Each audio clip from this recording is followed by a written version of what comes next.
মাথা ব্যথা করতেছে, তোর আবার এক কাপ কফি বানাই দে। কি বলতেছো মা? আমি আজকে এত কষ্ট করে সারাদিন রূপচর্চা করলাম, স্কিন কেয়ার করলাম, কালকে আমার ভার্সিটির প্রথম দিন, এই জন্য। আর তুমি এখন আমারে বলতেছো আব্বারে কফি বানাই দিতে। চুলার কাছে গেলে তাহলে তোমার স্কিনটা আবার ডাউন হয়ে যায়, আর আমি এখন সারা রাত বসে আবার রূপচর্চা করতে পারবো না। এর থেকে ভালো তুমি আব্বারে খুব সুন্দর করে এক কাপ কফি বানিয়ে দেয়। ভার্সিটির প্রথম দিন যদি তোমার মেয়েকে কাজের পরিবর্তন লাগে, তোমার ভালো লাগবে তো? ওরে সুন্দরী, এত ঢাঙ্গা করে যেটা বলছিস সেটা করে দে।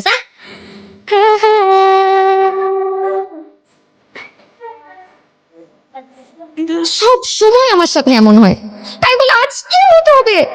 কত ভাব নিয়ে আসলাম নিজেকে পারফেক্ট হিসেবে প্রমাণ করার জন্য, এখন যে অবস্থা হয়েছে পুরো সেমিস্টার কারোর সামনে দাঁড়াতেই পারবো না। এই মেয়ে, এই তুমি তুমি এদিকে আসো, এদিকে আসো। কি দেখো তুমি উকি মাইরা?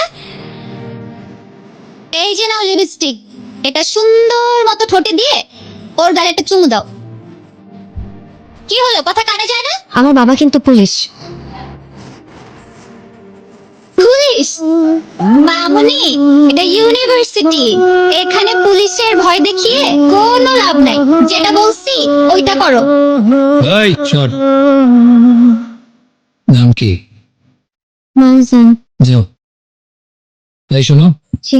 এই ক্যাম্পাসে কেউ যদি ডিস্টার্ব করে, কেউ যদি কথা বলতে আসে, তুমি সোজা বলবা আমি রোশনের গার্লফ্রেন্ড। বলবা আমি রোশন ভাইয়ের গার্লফ্রেন্ড। ভাইয়া বললে হবে? বলবা রোশনের গার্লফ্রেন্ড। কি বলবা? আমি রোশনের গার্লফ্রেন্ড। গুড।